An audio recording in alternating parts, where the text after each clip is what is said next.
جی بالکل، پروگرام آج پاکستان کی آواز میں ہم آج سال 2021 جو آلریڈی گزر چکا ہے اور سال 2022 جس کا آغاز ہو چکا ہے کے حوالے سے بات کر رہے ہیں۔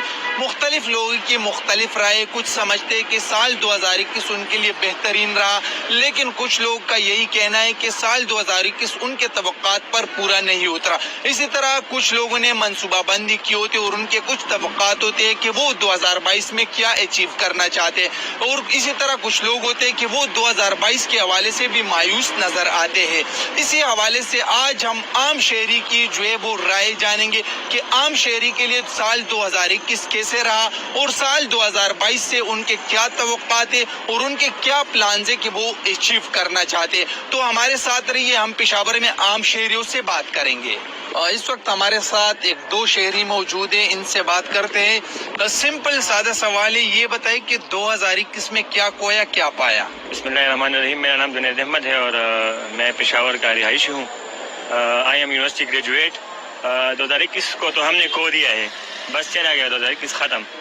اور 2021 میں میرے خیال سے بہت ٹف سال رہا ہے ہمارے لیے جو بزنس کمیونٹی ہے، اور میرے خیال سے بے تحاشا ٹیکسز آئے گورنمنٹ کی طرف سے، اور لوگوں کو میرے خیال میں انہوں نے بالکل مسل کر رکھ دیا ہے۔ حکومت بالکل میرے خیال میں فلاپ ہو چکی ہے اس معاملے میں، کیونکہ عام عوام جو ہے، عام جو شہری ہے، وہ چاہتے ہیں کہ کیا کروں میں، مطلب کدھر جاؤں۔ یہ حکومت کی آسرا ہوتی ہے کہ مطلب اس کو یقین ہوتا ہے کہ مطلب حکومت اس کو ریلیف دے گا، تو نہیں مل سکا۔ 2021 انتہائی خراب سال رہا ہے میرے خیال میں، اور عام آدمی شدید متاثر ہوا ہے اس چیز سے۔ میں سمجھتا ہوں کہ یہ حکومت کا فیلئر ہے۔ میں خود یونیورسٹی کا گریجویٹ ہوں، میرا سٹارٹ اپ تھا بزنس کا 2021 میں، اور میرے لیے بہت میرے خیال سے ایک خراب ایکسپیرینس ہے میرا، کہ مطلب میں ابھی تک گرو نہیں کر سکا۔ ایک تو کرونا نے میرے خیال میں کباڑہ کر دیا اس ملک کا، اور دوسرا جو گورنمنٹ آئی ہے اس نے تو میرے خیال میں پرانی جو حکومت ہے ان کا ریکارڈ ہی توڑ دیا ہے۔ تو میں سمجھتا ہوں کہ یہ حکومت اس معاملے میں بالکل فیل ہو چکی ہے۔ میرے پرسنل جو میرے گولز تھے میں نے اس کو اچیو نہیں کیا۔ آپ نے 2021 کے بارے میں کہا کہ بڑا ٹف سال رہا ہے، پھر پرسنل گولز کی بھی بات کی، تو ایسا کیا 2021 میں آپ نے سیکھا جس میں اب آپ چاہیں گے کہ 2022 میں وہ غلطیاں آپ نہ دہرائے اور اپنے جو گولز تھے پرسنل اس کو اچیو کر سکیں؟ دیکھیے، میں نے آپ کو بتایا کہ میرا کیونکہ بزنس میں میرا سٹارٹ اپ تھا، تو آج کل آپ اگر ایکسپیکٹیشن رکھتے ہو کسی دوسرے بندے سے کہ وہ آپ کو ہاتھ دے گا، تو اس معاملے میں مجھے پتہ لگا ہے کہ ہر بندہ اپنے ایک غم میں ڈوبا ہوا تھا۔ تو میرے لیے بڑا ایکسپیرینس یہی ہے، کیونکہ میں نے بہت ہی زور کھایا اس سال میں، مجھے اللہ کے سوا کسی نے ہاتھ نہیں دیا۔ تو یہ میرا ایک پرسنل ایکسپیرینس ہے۔ اس طرح ہر ایک بندہ، آپ اگر کسی سے ہیلپ مانگتے ہو تو وہ کہتے ہیں کہ یار میں تو اپنے پسینے میں ڈوبا ہوا ہوں، تو تمہارے ساتھ میں کیا کر سکتا ہوں۔ اور یہ ایک ایکسپیرینس ہے۔ تو اب اگر گورنمنٹ کوئی ریلیف دے گی 2022 میں، تو میرے خیال میں یہ لوگ اپنے پاؤں پر کھڑا ہو سکیں گے۔ یہی ایکسپیرینس ہے میرا 2022 کے حوالے سے۔ میرے ایکسپیکٹیشن جو اللہ سے ہے مطلب پازیٹیو ہے کہ انشاءاللہ کوئی اچھا رسپانس ملے گا۔ ایک اور شہری سے بھی بات کریں گے۔ 2021 تو گزر چکا ہے، اب ہمارے ہاتھ میں 2022 ہے، آپ کے توقعات کیا ہے اور گولز کیا ہے آپ کے؟ ہم لوگ ایسے لوگوں کو منتخب کر کے آگے بھیج دیتے ہیں کہ جو مس فٹس ہوتے ہیں، کہ جن کی پالیسیاں ایسی ہوتی ہیں کہ جو ملک و قوم کے لیے تباہ کن ہوتی ہیں، اور وہ اپنی جیب بھرتے ہیں اور عوام کا خیال نہیں رکھتے۔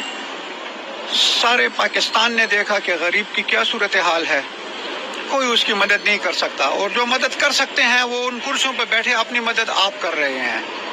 تو یہ نظام جو چل رہا ہے یہ تو ٹوٹلی 2021 میں بھی ناکام تھا، اب بھی ہے، اور 2022 میں بھی ناکام ہوگا۔ اس نظام کو بدلنے کے لیے عوام کو قربانی دینی پڑے گی، پہلی بات تو یہ ہے۔ دوسری بات یہ ہے کہ 2021 میں جو کووڈ-19 ہو گیا، اومیکران ہو گیا، اس نے بھی بہت سفر کیا لوگوں کو۔ اس کے علاوہ میں یہ کہوں گا کہ پاکستان بہت برا نہیں تھا ان حالات میں۔ الحمدللہ ہم نے ترقی کی ہے۔ کن کن چیزوں میں؟ مہنگائی میں ہم نے ترقی کی ہے، ڈالر بڑا ہے، کیونکہ یہ صرف امیر لوگوں کے پاس ہوتا ہے۔ غریب لوگوں کے پاس تو چینی خریدنے کے لیے، گھی خریدنے کے لیے، اور آٹا اور چاول اور مسالہ اور یہ چیزیں خرید کے لیے پیسے ہی نہیں ہے، تو وہ کس چیز میں ترقی کریں گے؟ علاوہ اس کے کہ مہنگائی میں انہوں نے ترقی بہت زیادہ کر لی ہے۔ اور لوگ محتاج ہو گئے ہیں بہت زیادہ. تو اللہ تعالیٰ 2022 میں اپنا فضل و کرم کرے کہ یہ مہنگائی ختم ہو, اچھا نظام آئے, لوگ خوش و خرم ہوں. اسی لیے اب ہر کسی کی خواہش ہے, حالانکہ میں یہ نہیں سمجھتا کہ پچھلا پاکستان کوئی بہت اچھا تھا, لیکن نئے پاکستان نے غریبوں کا, عوام کا بیڑا غرق کر دیا ہے. اچھا جی, آپ یہ بتائیں کہ 2021 آلریڈی گزر چکا ہے, کوئی تبدیلی نہیں آ سکتی, اس کے بارے میں آپ کچھ ہو بھی نہیں سکتا, کیونکہ جو گزر گیا ہے تو گزر گیا ہے. 2022 میں ہم داخل ہو چکے ہیں, آپ کے توقعات کیا ہیں؟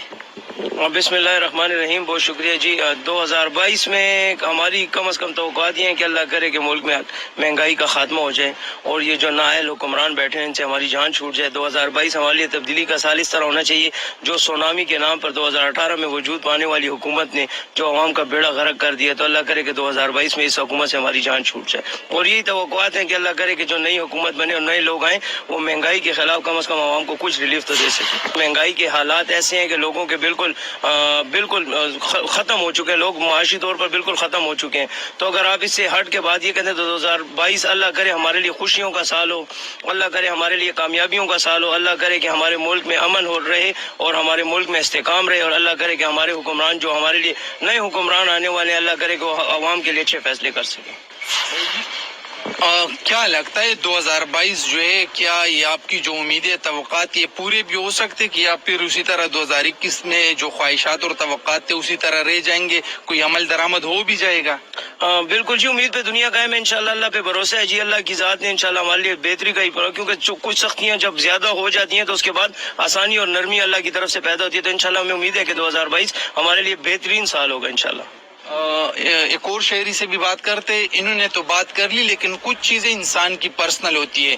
فار ایگزامپل انسان کہتا ہے کہ میں نے فلاں ڈگری وصول کرنی ہے, کچھ چیزیں جنرل ہوتی ہے, مہنگائی اس میں اور لوگ انوالو ہوتے, تو جو پرسنل چیزیں ہیں اس کے لیے آپ نے کیا پلاننگ کی اور ایسا کیا ہے جو آپ 2022 میں حاصل کرنا چاہتے ہیں؟ بسم اللہ الرحمن الرحیم. 2022 اس طرح سال ہے, انشاءاللہ یہ چینجنگ سال ہوگا ہماری سب بھائیوں کے لیے, ہماری بہنوں کے لیے. ہم نے ابھی تقریباً بہت سے لوگ اس طرح کی گریجویشن کی, اس نے وہ کہہ رہے کہ ہمیں نوکری چاہیے, نوکری ملے گی, یہ ملے گا, وہ ملے گا. تقریباً 30 سال میں ابھی تک تو کچھ نہیں ہوا. انشاءاللہ امید تو اچھی ہے, جو ہمارے جو نئے حکمران آئے, ہمارے جو میئر آئے ابھی جو AU کے آئے, انشاءاللہ نیشنل پارٹی کے آئے, تو اسے بہت زیادہ توقعات ہے ہمارے. PTI والے جو ہے اس نے پہلے بھی ہمارا جینا حرام کر دیا مہنگائی کی وجہ سے. میں اس پہ تنقید نہیں کرا, مگر میں جنرلی بات کر رہا ہوں نا, تو اسی وجہ کچھ نہیں کیا. ابھی وہ کہہ رہے کہ ہم کر رہے ہیں, تو ہماری بھی اس طرح اپنی بزنس کے بارے میں خیال ہے, مگر ہم جب سوچے اسی حکومت کے بارے میں, اسی مہنگائی کے بارے میں, تو بہت مشکل ہے اس سے. آپ جنرلی بات کر رہے, لیکن اگر پرسنلی بات کریں, آپ کے ایسے کون سے پلانز ہیں, کون سے ایسے گولز ہیں جو آپ اچیو کرنا چاہتے ہیں اور اس کے لیے منصوبہ بندی کیا رکھیے کہ میں یہ کر کے اپنے گول تک پہنچ جاؤں گا؟ ابھی تک جو ہم سوچ رہے ہیں اس میں تو ہم پورا نہیں اتر سکتے, کیونکہ معاشی حالات اس طرح ہے کہ وہ بہت خراب ہے, نہیں کر سکتے. انشاءاللہ ہمارے توقعات تو حکومت سے بھی ہے, جس طرح آپ نے کہا کہ آپ جنرلی بات کر رہے ہیں, پرسنلی بات کر رہے ہیں, تو پرسنلی میں نے گریجویشن کی ہے, ٹھیک ہے, بلکہ میری ڈبل ماسٹر ہے, ٹھیک ہے, ابھی تک نوکری نہیں ملی, ایک میں پرائیویٹ جاب کر رہا ہوں, ٹھیک ہے. تو اس طرح پلاننگ تو ہر کسی کی ہوتی ہے اپنی, مگر اس طرح اس پر پورا نہیں اترتے کہ یہ کرو وہ کرو. انشاءاللہ امید اللہ سے, انشاءاللہ اللہ سے امید رکھیں گے. ہمارے جو نئے حکمران ہیں, ہمارے جو پرانے ہیں, ان سے بھی امید, کیونکہ امید کرتے ان سے بھی, کیونکہ وہ نہیں ہوں گے تو ہم کیا کریں گے, کچھ نہیں کر سکتے. جی بالکل, جس طرح آپ نے ان کی بات سنی, ایک اور سے بھی بات کرتے. اچھا جی, آپ یہ بتائیں کہ حکومت کو ایسا کیا کرنا چاہیے کہ 2022 شہریوں کے لیے بہتری کا سال ثابت ہو؟ بسم اللہ الرحمن الرحیم. جی, حکومت کو تو میں صرف ایک ہی بات کروں گا کہ وہ عوام سے معافی مانگے. جو انہوں نے دعوے کیے تھے, جو انہوں نے سبز باغ دکھائے تھے عوام کو, سب سے پہلے تو انہوں نے عوام سے ان کو معافی مانگنی چاہیے. دوسری بات آپ نے کی کہ حکومت کیا کرے, حکومت اب یہ کرے کہ اپنا ازالہ دے. 2021 میں تو ان کو پتہ چل گیا, جو انہوں نے بلدیاتی الیکشن کروائے ان کا تو اللہ کی مہربانی سے خیبر پختونخوا سے ان کا صفایا ہو گیا. اب اگر یہ اپنا آخری سال کہتے ہیں کہ ہم آخری سال گزارے, تو جیسے انسان گناہ کرتا ہے پھر اس کی معافی مانگتا ہے, تو گورنمنٹ کو ہم ریکویسٹ کریں گے کہ وہ اپنی معافی مانگے اور عوام کو ریلیف دیں, کیونکہ غریب لوگ جو ہیں وہ پھنس گئے ہیں. یہ لوگ کہہ رہے ہیں کہ ریلیف کس شکل میں ہونا چاہیے, کیا کرنا چاہیے؟ دیکھیں جی, ریلیف اس شکل میں ہونا چاہیے جیسے نواز شریف تھا, یہ اس کو چور کہتے تھے, وہ عوام کو سبسڈی دیتے تھے باقاعدہ, مطلب عوام کو وہ ریلیف دیتے تھے, عوام کو ہر چیز جو ہے نا سستی ملتی تھی. تھی. یہ انہوں نے تو عوام کا بیڑا غرق کر دیا, قیمے کی مشین میں عوام کو نکال دیا. تو عوام کو ریلیف وہ ہونی چاہیے کہ جو بیٹھے ہوئے اسمبلیوں میں وہ اپنے پیٹ کو کمزور کریں اور عوام کو دے ریلیف. یہ نہ کہ یہ صرف ان کو ہی مراد ملتے رہے, ان کی تنخواہیں زیادہ ہوتے رہیں. تو ہم کہتے ہیں کہ عوام کو ریلیف دیں, چاہے وہ آٹے کی شکل میں ہو, چاہے وہ گھی کی شکل میں ہو, چاہے وہ دال چینی کی شکل میں ہو, تو عوام کو ریلیف ملنی چاہیے. جی بالکل, جس طرح آپ نے شہریوں کی بات سنی تو کچھ شہری اب بھی 2021 کی طرح مایوس دکھائی دیتے ہیں, اگرچہ چند شہری پر امید ہے 2022 کے حوالے سے, لیکن یہاں اس امر کی ضرورت ہے کہ حکومت اپنی پالیسیوں پر نظر ثانی کر کے بہتری لائے تاکہ شہریوں اور عوام کو ریلیف مل سکے. ساتھ میں شہریوں اور عوام کو بھی کردار ادا کرنا پڑے گا تاکہ 2022 ان کا بہتر گزر سکے. یعنی کچھ شہریوں کے پرسنل گولز ہوتے ہیں اور اس پرسنل گولز کو اچیو کرنے کے لیے ان کو منصوبہ بندی کرنی پڑتی ہے اور پھر اسی منصوبہ بندی پر عمل درآمد کو یقینی بنانا ہوگا. تو جو گولز وہ 2021 میں اچیو نہ کر سکے تاکہ وہ 2022 میں اچیو کر سکے. جی